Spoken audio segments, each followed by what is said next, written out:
Good morning students, कैसे हैं आप लोग। आज हम 11th केमिस्ट्री के third chapter classification of elements and periodicity in the properties के ऊपर डिस्कशन करेंगे। इस चैप्टर में एलिमेंट्स की क्लासिफिकेशन की नीड और इम्पोर्टेंस के बारे में बताया गया है और इस चैप्टर के बीच में ये बात भी बताई गई है कि कैसे क्लासिफिकेशन ऑफ एलिमेंट्स करने के बाद हम पेरियोडिकली एलिमेंट्स की प्रॉपर्टी को स्टडी कर सकते हैं। कैसे एलिमेंट्स को स्टडी करना क्लासिफिकेशन के बाद इजी हो गया। इस चैप्टर में कुछ की कॉन्सेप्ट्स हैं जिनके बारे में हमें जानना काफ़ी आवश्यक है। Periodic classification of elements, characteristics of S block elements, characteristics of P block elements, characteristics of D block elements, then characteristics of F block elements, then atomic and ionic radius, then ionization enthalpy, then electron gain enthalpy। इस chapters को complete करने के बाद ये सारे की concepts हमको by heart हो जाएंगे और हम इस चैप्टर से जुड़े क्वेश्चंस को, न्यूमेरिकल्स को आसानी से कर पाएंगे। So first of all the concept number 1, periodic classification of elements।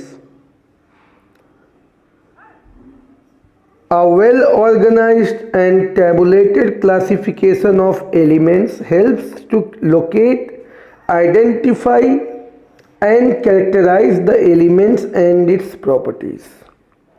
Classification के प्रॉफिट्स क्या हैं? एक वेल ऑर्गेनाइज क्लासिफिकेशन की हेल्प से हम किसी एलिमेंट को लोकेट कर सकते हैं, लोकेट करने के बाद उसे आइडेंटिफाई कर सकते हैं और उस एलिमेंट को कैरेक्टराइज करके उसकी प्रॉपर्टीज को स्टडी कर सकते हैं। इससे ये पता चलता है कि जब तक एलिमेंट्स का क्लासिफिकेशन नहीं हुआ था तब तक एलिमेंट्स को लोकेट करना, आइडेंटिफाई करना, कैरेक्टराइज करना और उनकी प्रॉपर्टीज़ को स्टडी करना बहुत ही डिफ़िकल्ट होता था और आसानी से नहीं किया जा सकता था। सो क्लासिफिकेशन ऑफ एलिमेंट्स की नीड आई और जब नीड आती है तो लोग उस पर काम करना शुरू करते हैं। ये ह्यूमन नेचर है। हम भोजन कब करते हैं? जब हमें भूख लगती है। Without feeling hunger, without feeling hungry हम फूड की तरफ देखना भी नहीं चाहते हैं। So various attempts of classification has been carried out. John Dobereiner triads, a German chemist in the year 1929, इन्होंने क्या किया?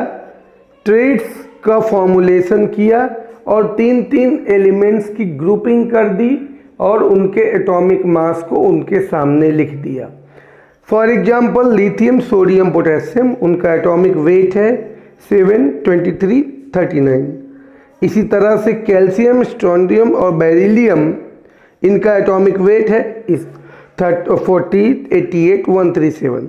इससे क्लासिफिकेशन तो हुआ, थोड़ा सा प्रॉफिट भी हुआ, जो कि पहले तो बहुत ही ज़्यादा प्रॉब्लमेटिक था, लेकिन एक नई प्रॉब्लम क्रिएट हो गई। नई प्रॉब्लम क्या थी कि अब एलिमेंट्स को आइडेंटिफाई करना, कैरेक्टराइज करना, लोकेट करना तो एक प्रॉब्लम थी ही। नई प्रॉब्लम ये एराइज हो गई कि अब हमें ट्रेट्स भी याद रखने पड़ेंगे कि कौन सा एलिमेंट किस ट्रेट में है।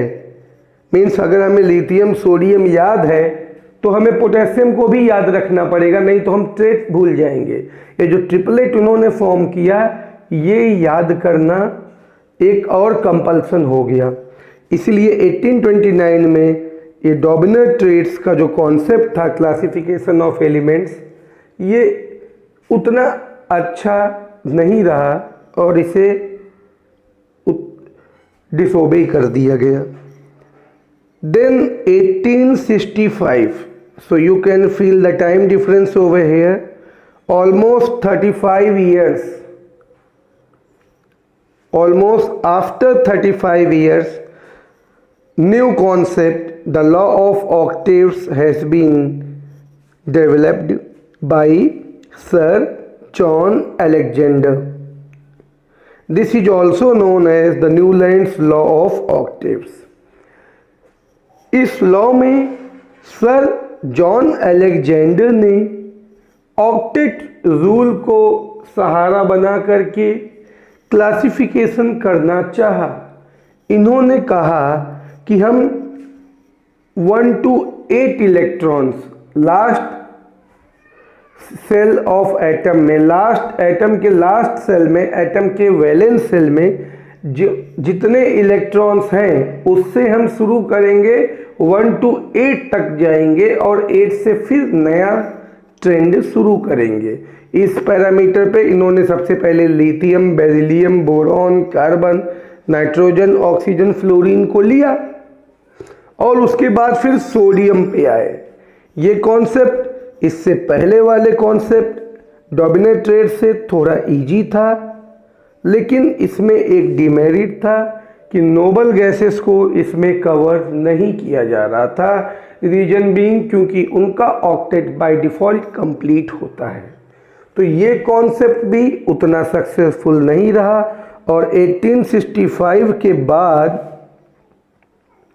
1869 में सर डिमिट्री मेंडलीव एक कॉन्सेप्ट डेवलप किया and the concept was the chemical and physical properties of elements are a periodic function of their atomic masses. Means sir के अनुसार किसी भी पर्टिकुलर एटम एक्स की जो फिजिकल एंड केमिकल प्रॉपर्टीज हैं वो पीरियोडिक फंक्शंस हैं उसके एटॉमिक मासेस की। यानी एक एटम के एटॉमिक मास के अकॉर्डिंग ही उस एटम की फिजिकल और केमिकल प्रॉपर्टी वेरी करेंगी। ऐसा कुछ इन्होंने लॉ बनाया और इस लॉ को कहा जाता है मेंडलीव पीरियोडिक लॉ। कौन सा लॉ कहा जाता है? Mendeleev periodic law. Okay, Mendeleev periodic law में ये जो वर्ड आपने अभी देखा periodic function, what is mean by this, what is the meaning of this particular word periodic function? The term period is related to fixed interval of time. If we use the word period, then we are talking about a fixed interval of time or number or fixed gap. Like in our classes, there are total 8 periods used to run in the school classes, and the basic difference in those 8 periods are that the periods are automatically repeated after the interval of 40 minutes.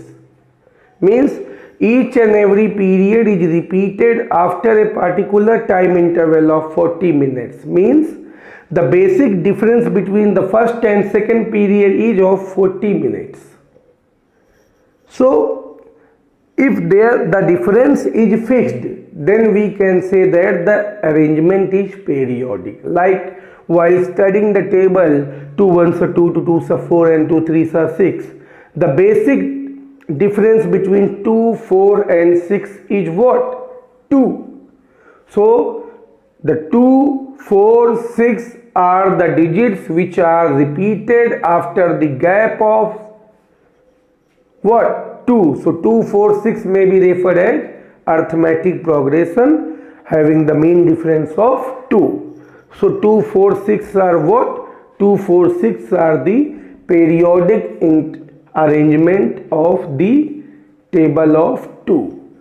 So we can now assimilate that a table is the periodic arrangement because the gap between two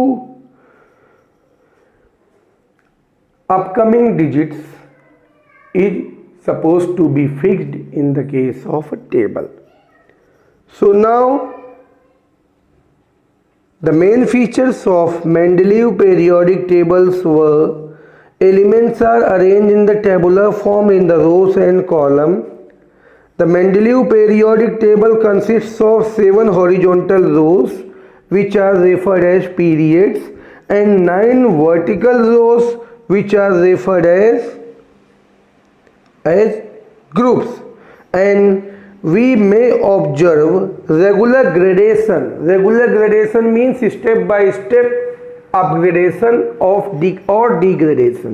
Means अगर हम एक particular period में left to right चलेंगे तो या तो कोई x property increase होगी या तो डिक्रीज होगी. सिमिलरली एक ग्रुप में अगर हम अप से डाउन आएंगे या तो एक प्रॉपर्टी इंक्रीज होगी डाउन द ग्रुप या तो वो प्रॉपर्टी डाउन द ग्रुप आने पर डिक्रीज होगी. Either the property will increase और either the property will decrease, but it will be a periodic difference of increasing order or decreasing order. So this is all about the features of Mendeleev periodic table. Now concentrate on the defect of Mendeleev classification. The major defect was the position of hydrogen atom was not defined. The position of isotopes was also not available. The arrangement of anomalous pair of elements was not just defined. The Mendeleev periodic table was unable to explain the cause of periodicity among elements. So, due to this defect, this table was discontinued. So today we have learnt about the importance of classification, and we have also dealt